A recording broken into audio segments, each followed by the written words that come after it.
everyone, thanks very much for tuning into my channel once again. Today I'm doing a follow-up video on the walk-around video that I did back when I started the channel on my Subaru Outback, and that's just to show the camping and overlanding setup that I'm using at the moment. So I'll go over a couple of the key features and key pieces of equipment that I use for that, and I'll also throw in a few little extras here and there, just things I've found extremely useful that may or may not be helpful to anybody who's starting out. So let's get started and we'll have a bit of a look at the Outback. We'll start off with it being packed up with a heap of gear ready to head out, and we'll work through the kit from there. And here's the Outback loaded and ready to go for a camping trip I'm about to embark on. So you've seen it in my walk around video. The thing I loved most about the Outback was just the sheer amount of room, the things that I can carry. And as you can see from that boot there, that's a pretty loaded car. Now I'm actually carrying gear for my family this time as well as my own, and there's no problem at all. I know the Outback's going to do that time and time again. It's going to get me there safely and bring me home.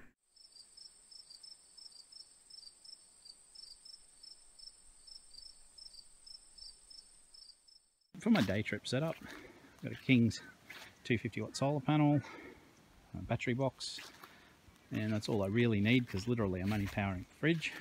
And I've got barbecue, so heat some water or cook some snags, whatever I want to do. And then the main kit itself is my King's awning. Just kept it nice and cheap.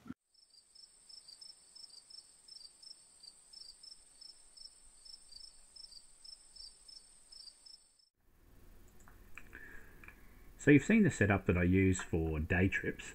Now we'll take a quick look at the overlanding setup that I use for overnight stays.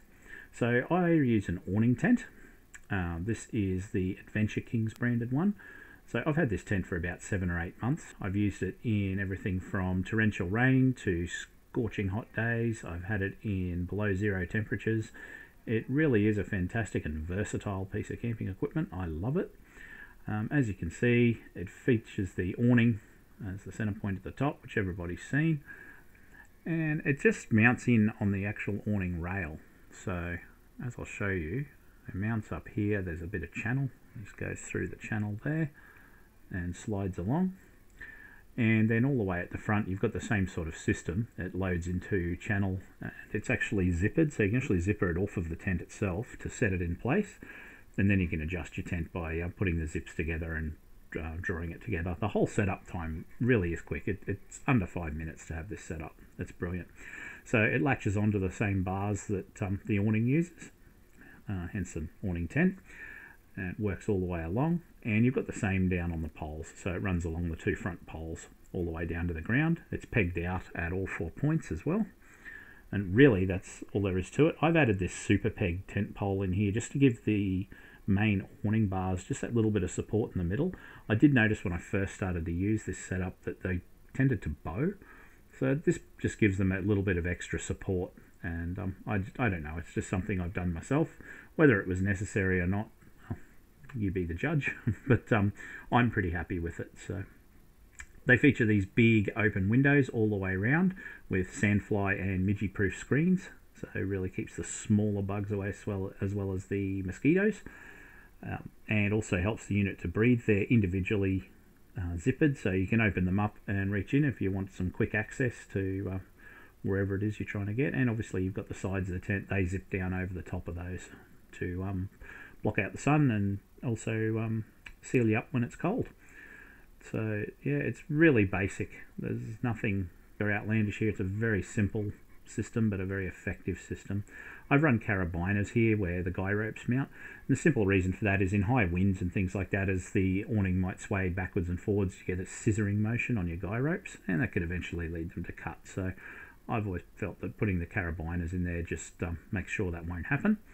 And obviously one of the things to remember while we're touching on that, if it is raining with an awning tent, you do want to lower one pole and just help that water to drain away, because as you can see under here, it will pool up in the middle. Here is one of the big features of the awning tent though. The awning takes the brunt of the heat, and you're left with this nice air pocket between the top of the awning and the awning tent itself, and that really helps keep it cool on those scorching hot summer days, and does a great job. So that's a particularly important feature. But I guess the question everybody's wondering, and the question I do get asked quite a lot, well, how much room is there inside that? Now, being a single chap, it's not a problem for myself. I find it very roomy. So, as you can see, sunlight was a bit of a problem in this shot, but as you can see, there's my stretcher. Now, that's a big stretcher. That's the Darchi XL 1100. I run a wide stretcher, I say, because I usually sleep with a little dog that I bring along camping, and it just helps to give me that extra bit of room. But as you can see, I've got a ton of room down the side. I've got plenty of room down the back for bags and things like that. There's obviously then again the room underneath the stretcher, so for all my needs, it's perfect. I mean, I only want to be in the tent to sleep, so I'm not going to be spending a great lot of time in there if I can avoid it. So yeah, perfect for a single person. You can probably even fit 2 stretchers in there, 2 normal size stretchers, no problems at all. There's room there for that. And then you've got the feature, of course, with an awning tent where this one opens into the car. So that zips all the way around there, and it gives you access into the vehicle. So either through the window, or if you were using it as a day tent, you'd be able to go in, no problems at all. You've got a hole up there to run a power cord, where you're to be at a powered site and you wanted to run 240 volt or whatever you're trying to do. So yeah, it's pretty good for what you pay. It's a super cheap price for these. They're not expensive at all when you look at the pricing on other tents and tent options. But for me, it's the ease and convenience, and that's the main reason that I've gone with this way. So it's a 5-minute pack up, 5-minute setup, and that's really what I'm looking for, especially when I'm overlanding, especially on an overnight trip where you might have pulled over to stop for a bit of rest on a long drive and things like that. You don't want to be spending hours packing up and setting up. It just really becomes tedious. So I'm all about speed and efficiency with my particular kit, and it's something that's important to me, especially when you're out on the trails. You know, you want to be able to stop, have a rest, and then kick off again in pretty quick time and get going the next day. So this little tent does the job there.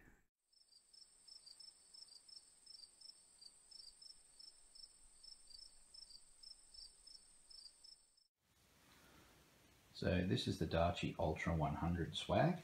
So as you can see, it's not all that big. So it actually packs along the side of the Outback, no problems at all. And it's a fairly quick setup. I would say it probably takes me around 2 minutes, 3 minutes to have the stretcher set up. So I'll go ahead and get it out of the bag. Dog down there having a sniff. I'll go down there and get it out of the bag and show you what it looks like. Okay, so this is the Darchi stretcher setup, the Ultra 100. So pretty easy, pretty quick setup. One of the big things I like about it is these joiners here. The bars don't come underneath the mattress. On a lot of the cheaper ones, cheaper stretchers, there's a bar that runs under the mattress along here, and personally I find them to be quite uncomfortable. You end up finding a bar digging into you and things like that.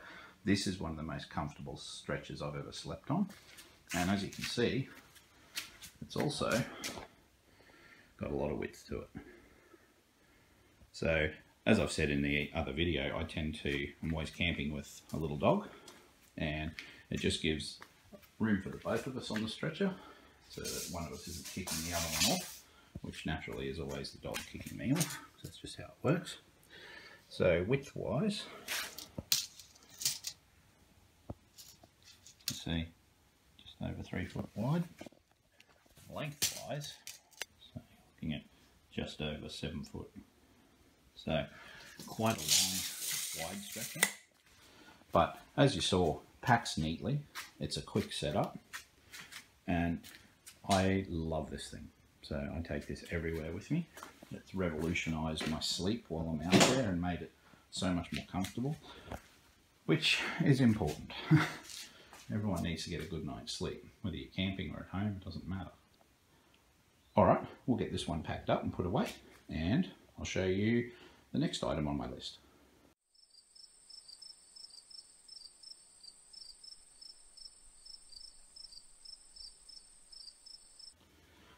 So this is the fold-up camp table that I use. So it's like a solar panel in size.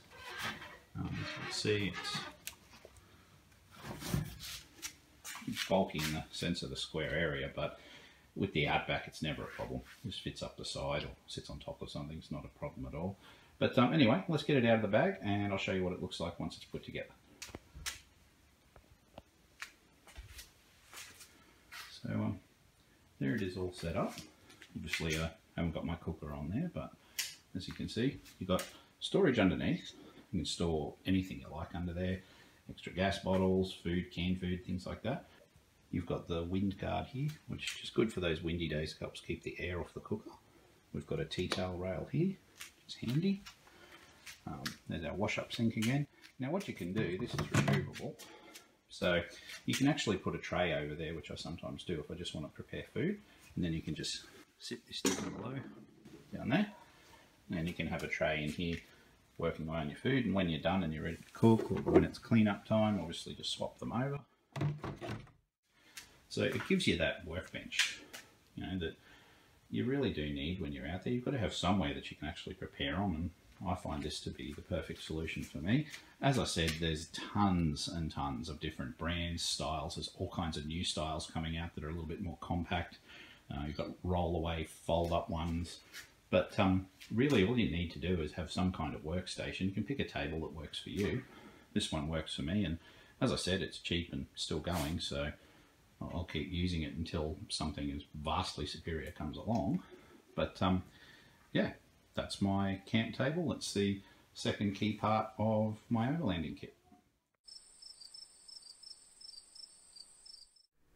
So this is the setup I use for my camp toilet and shower. So I've got a chemical toilet on the one side and the shower on the other. I love the dual en-suites for this reason, because you do get that separate cubicle for each. And they've got little dry bags, there's towel rails, things like that. This is a little Spinifex unit that I picked up through Anaconda quite some time ago, and it's been great. It's got a roof over the top, so if it's raining you can still actually at least use the toilet without getting drenched, things like that. It's got a floor. This is the kick-ass 12-volt shower unit that I use. It's USB rechargeable, so it recharges off the solar, which is especially handy. As you can see, you've got nice big pockets and things like that.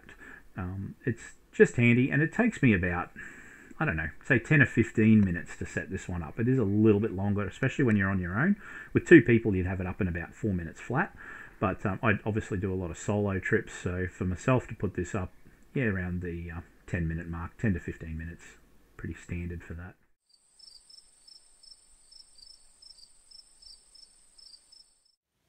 Okay, this is very much a want, I suppose.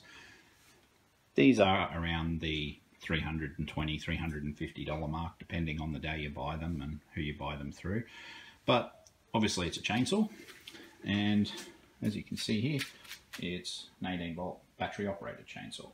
So for firewood, things like that, I really do recommend these.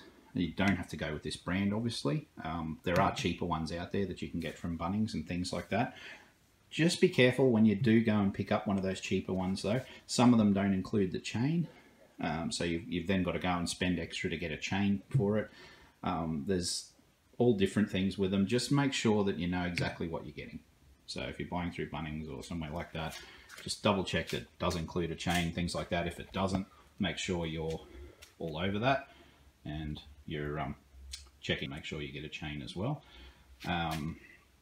The other thing, just like a petrol chainsaw, if anyone's used one, you do have to make sure that these are kept up with a bar oil, like a good brand bar oil. I use Gulf Western with this one, but again, you can use whatever you like. Bar oil's generally bar oil as long as it's a pretty good brand name. So Bunnings, I think you can get a litre there for about 13 bucks, so it's not expensive. They will use bar oil fairly readily depending on what you're cutting and how long you're cutting for. So yeah, keep that in mind. This particular one, the DeWalt one, has a bar oil gauge here, so you can keep an eye on how you're travelling with your bar oil. Probably one of the other tips with any chainsaw, you want to make sure this stays sharp. So probably regularly give it a sharp. You can buy sharpening kits if that's your thing. You can also take it to a tool centre and they'll be able to do a sharpen on it for you. So your preference as to how you go there. How does the chainsaw fare for weight? This is a super light one, as you can see. Doesn't weigh very much, probably about maybe 4 or 5 kilo, if that. I'd have to weigh it with scales. It's not heavy at all. Anyone can use it. It's a lot quieter than a petrol one, absolutely. And generally speaking, the only thing you need to carry with it, you don't need to worry about mixing fuel and bringing a fuel tin along. You just need to bring your battery along, and obviously your bar oil.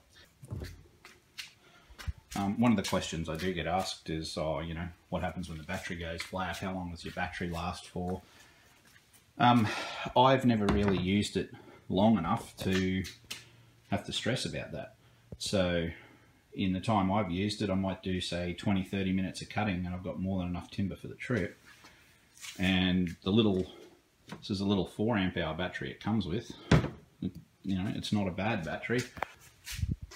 I've also got a different battery here from a different kit, and this is the 18 volt flex volt lithium ion battery, and this one's a 6 amp hour. And so generally speaking, I just put this in the chainsaw anyway, but I've always got this one to fall back on. And again, if you're going to be away for a long period of time or something like that, you can always pick up more batteries. That's not an issue. If you're running an inverter in your kit, these charge off a 240 volt charger, so if you've got an inverter, you can charge them. If you don't have an inverter, well, yeah, you're limited to your battery life and how many you've got. I'll just show you a few other little items that I take along. This is a fridge stand, so obviously I sit my fridge on that when I'm out. And the reason for that, it keeps your fridge up off the ground. Should there be any rain or whatever and you get a bit of runoff, obviously you don't want your fridge sitting in all of that muck. Also dust and dirt, even if it's not raining. But all this clearance under here just lifts your fridge up, makes sure that the vents and everything are getting good airflow, and just keeps it off the ground. And you can pick these up from Tent World, Anaconda, BCF, Snowy's, you know, your choice of camping gear provider. But I do recommend them. They're not that expensive, and they will really give you extra life on your fridge, which is important. Now over here we've just got a couple of little things. Cutlery crockery set. Now, these are light little bamboo ones that I picked up from Anaconda. They fit neatly in this little bag here. Gives me everything I need. Saucepan, a mess kit, folds away neat and snug. And we've got the King's Illuminator headlamp. These things make a huge difference. They don't seem like it, and a lot of people look at it and go, oh, I've got a torch, you know. The big thing with this is that you can use it on, and you don't have to worry about what you're holding. So when you're going around putting tent pegs in, or if you're going for a walk collecting some firewood at night, means both your hands are free. You know, it really is a no-brainer to get these, and these are not expensive at all. You know, really, really cheap. So I do recommend this one. It's really good. There's obviously higher end ones out there. You can get rechargeable ones. This little one's powered by a AA battery, but you can get USB rechargeable ones. Those are fantastic. You pay a little bit more for those. But yeah, if you haven't, it's a real benefit to your camp lighting solutions. If you've got a couple of these, or one for yourself, obviously, if you've got a family, grab a couple of these. They really do help. They're even good for the kids. You know, you can give the kids something and they can see where they're going at night. It's yeah, win-win for everybody, and a low-cost solution to increasing your lighting. So, and here we've got, this is a little King's battery-operated fan. Now you can get, you know, rechargeable ones of these. You'll spend $100, somewhere around the $100 mark, and you get a nice USB rechargeable one. It's the big old wall fan that sort of like you would have seen growing up. This one has obviously got a lighting feature, which is fantastic and all, if that's what you're after. It's probably not the brightest, I'll be honest with you. Obviously the reason I have it is for the fan, so it's a 2-speed fan. You get low and you've got high speed. Just sits on there, you can sit it on a table. So that lighting base actually gives it a really good platform to sit down on. So as you can see, you can sit it on that as a base. And the airflow coming out of it, it's not going to blow you away or anything, but it's a good enough airflow to just get a bit of air circulating around your tent or around under an awning, just to help on a day where you haven't got a lot of breeze. It does make a difference. Again, inexpensive. And yet again, I've used a King's one. Like I said, in other videos, I'm not affiliated with any brands at all. Purely price point driven for me. If I want to try something out for the first time, well, I'm going to go with the one that's the most price point competitive. So I'm not going to go and spend big dollars on something I don't know a lot about, or something I haven't yet tried and tested. So I start out with Kings a lot of the time because they do have really good entry-level pricing. But often what I found is some of the things that they've got at entry-level pricing are actually really, really good. The headlamp being case in point, the fan's really good. You've seen a number of other different Kings products. I've done a review on the Kings action camera. I find that to be pretty good for an entry-level camera. Like I said in that video, the picture quality is not overly fantastic. It's not a GoPro, but it's usable. You can really do some good filming with it. It's something to consider if you haven't got a lot of coin and you want to start out, or if you're not even sure if you want to spend the money. You could start out with that and go from there. It's really good.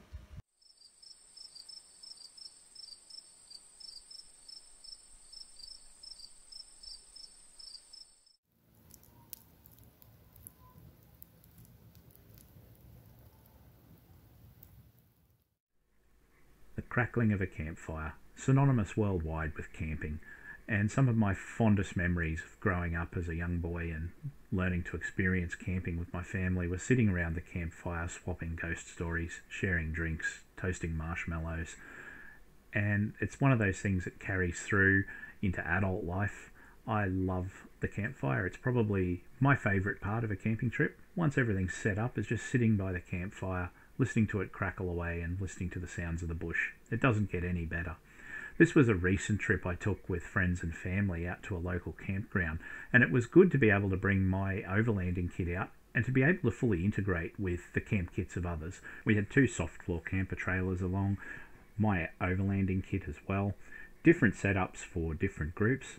The wonderful thing about camping is the variety of kits that we have available to us, and you really can tailor a solution that suits your family best. In my intro videos, I've stated that you don't need to go and outlay $35,000+ on a camper trailer, and I stand by that. Both of the trailers on this trip cost nowhere near that, and that's from brand new from their manufacturer.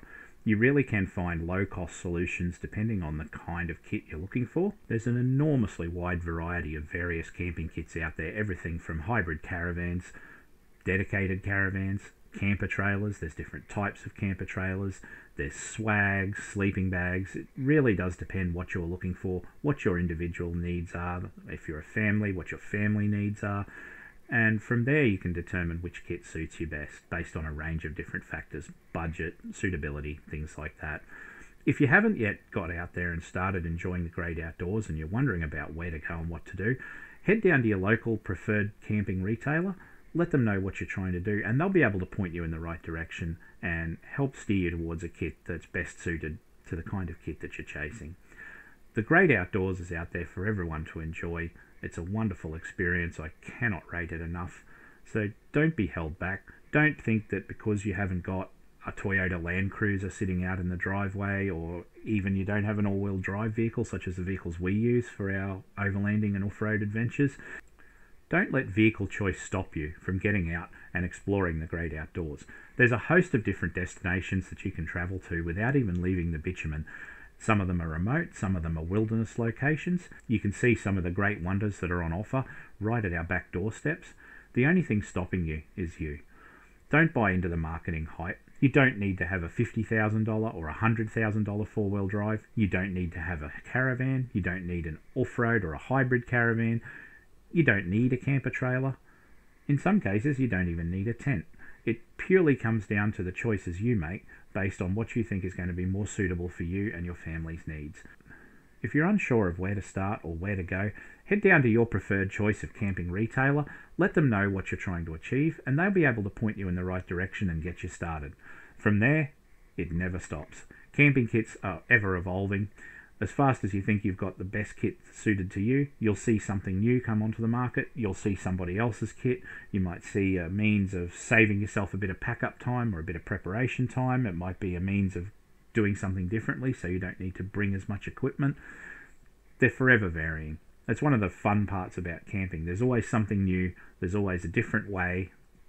It just keeps you on your toes. I hope that through my channel you've been able to see that there are a number of different options out there, that you don't need to go and buy into the marketing hype. I'm able to get out there and explore the great outdoors, and I'm going to continue to bring my adventures through the channel and share those with you.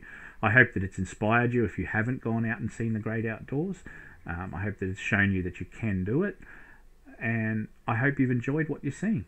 So if you do enjoy the channel, if you like what I'm about, please do hit subscribe down the bottom. If you're wanting to help grow and support the channel, that's always appreciated, naturally. So there's two ways you can do that. I have a Patreon account set up, and I also have a merchandising channel through T-Tree.